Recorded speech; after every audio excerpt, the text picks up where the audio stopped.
Hello and welcome. Now, the formlessness or nothing or emptiness alone appears as everything, and it's too alive and too new. It's just this. It's too immediate.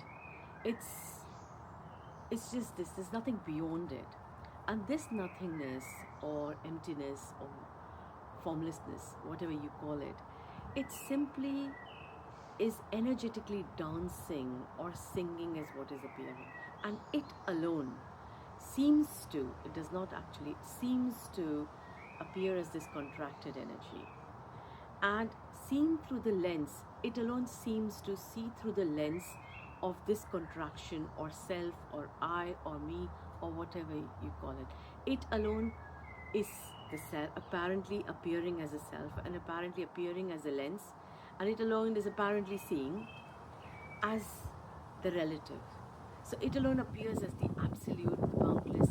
It's appearing, and it alone is appearing as a relative. And seen through this lens, apparent lens of self, practically the everything seems to be polarized. There seems to be split into opposites.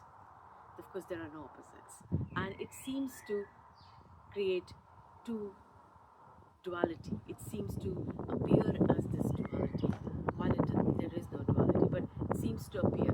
So, for instance, success and failure, or good and bad, or whatever. There could be several. Now, success, for instance, and then that success apparently becomes relative. For instance, success could be name and fame, seen name and fame, seen from the sense of that self, which deems that name and fame is success. Or it could be money, it could be uh, good education, or it could be anything, or it could even be just being alive, just the body, of course, not, it's just the body being alive, and that could be implied as success. And so this is all seeing from the sense, but not only is that relative deemed as the real, everything is deemed as real by the sense of self. It deems that as if there is an apparent person which is real, and whatever is happening or whatever is appearing is real. And then it is labeled as this is success, this is not success. And then apparently, this sense of self alone comes along and says, oh, let's define success, which is very intellectual. And that is deemed as higher, or it's deemed as, oh, this makes more sense than anything else.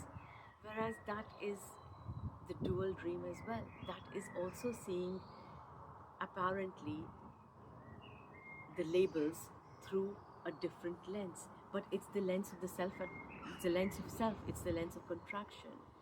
And likewise, apparently it goes on. So this is success, this is failure, this is that dream of duality then seems to be so real that whatever seems to happen, you can see in apparent world is all the, and the world is also apparent, is this play of opposites. It's this apparent play of opposites.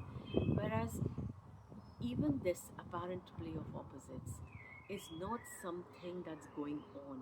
There is nothing, there's no time and space. There's just this immediacy, this formlessness that is appearing as contracted, this formlessness appearing as this apparent play of opposites, this formlessness seeming to appear as that, very dreamlike. It's almost like everything is a dream. And this dreamlike is deemed as real when it's seen through the sense of self. But whereas there is no sense of self as well, there is no lens of self as well, there's no contraction. It's all too alive and immediate to be captured, to be bound. It's simply boundlessness appearing as too alive, too new, too immediate to be confined in everything. And yet it seems this apparent play of duality while there is none. Thank you so much.